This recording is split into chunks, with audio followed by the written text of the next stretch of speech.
یادگار و هیوا. ئەم شیعرە ساڵی 1933 بڵاو کراوەتەوە.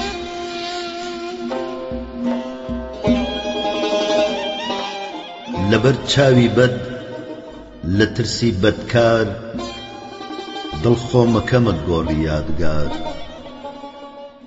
بە گریانی وشک بەناڵەی بێدەنگ دێنمە لەرزی تەختی کردگار. بێ هێزی ئەژنۆم بینایی چاوم ئارامی گیان جەرگم هەناوم.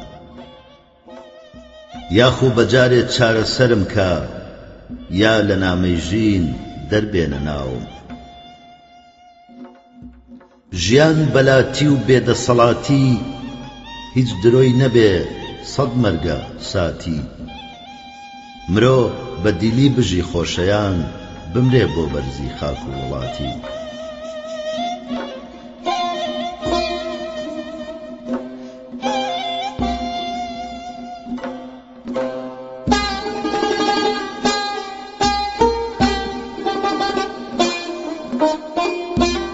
شیرین بەهارە بەهاری شادان بێبەهرەن لە ژین گەل نامرادان. جەژن و بەهار و سەیران و خۆشی گشتی پیرۆزی گەردن ئازادان.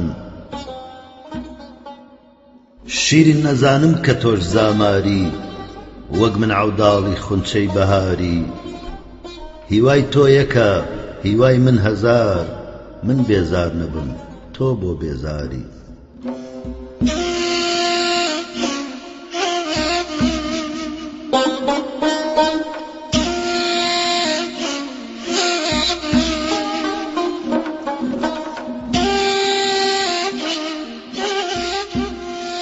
مەژی بۆ مردن بمرە بۆ ژیان چۆن قازانجەکەی تانەکەی زیان.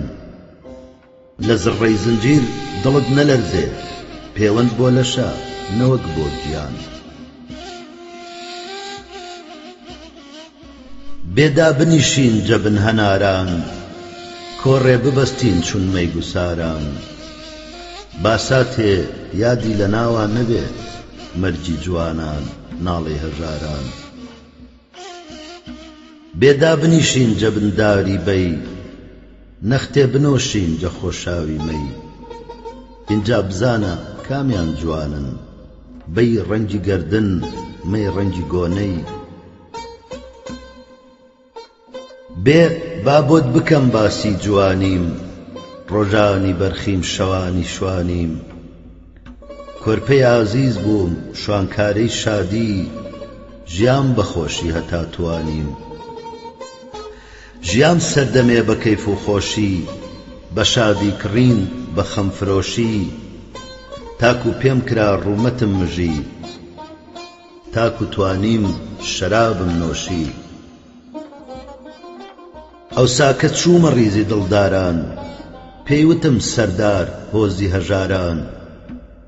بێدا بنیشین جەپای دیواران زنجیر لە گەردن چون گوناهکاران. بێدا بنیشین لە نێو ڕەزانە خونچە بکێشین بەڕی خەزانە. من بە ماچ دزین تۆ بە دڵ دزین هەزار پەڵ بدەین وە پشت دزانە.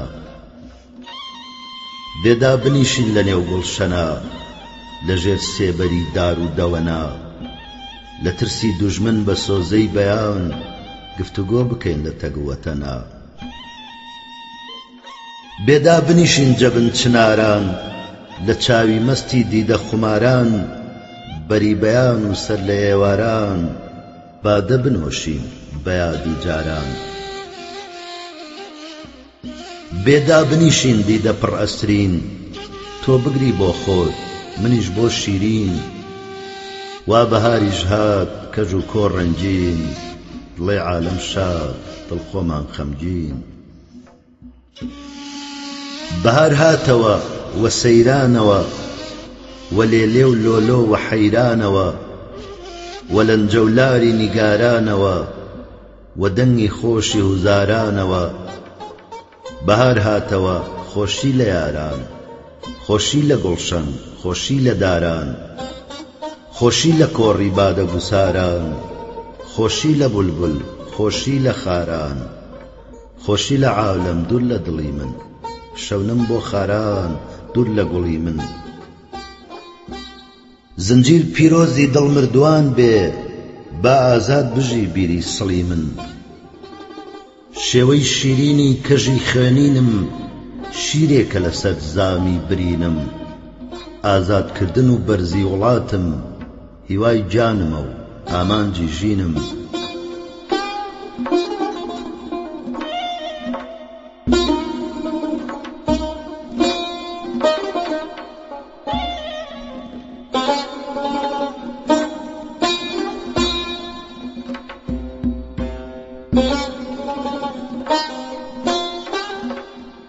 بادەیمە دەبا فرمێسکی چەم بێ، خۆراکی مەبا هەر دەرد و خەم بێ. دوایی لە خوێنی دوژمن تێرە خۆین، هەرچی چۆنێ بێ هەرچەندە کەم بێ. بێدا بنیشین دوور بین لە شادی، بمرین بە مەردی و گەردن ئازادی. بمرین لە ڕێگەی تۆڵە سەندنا، نەک لەسەر جێگە بە نامرادی. پرشنگی ژینم وە بیناتەوە، کوورەی دەروونم وە گۆناتەوە.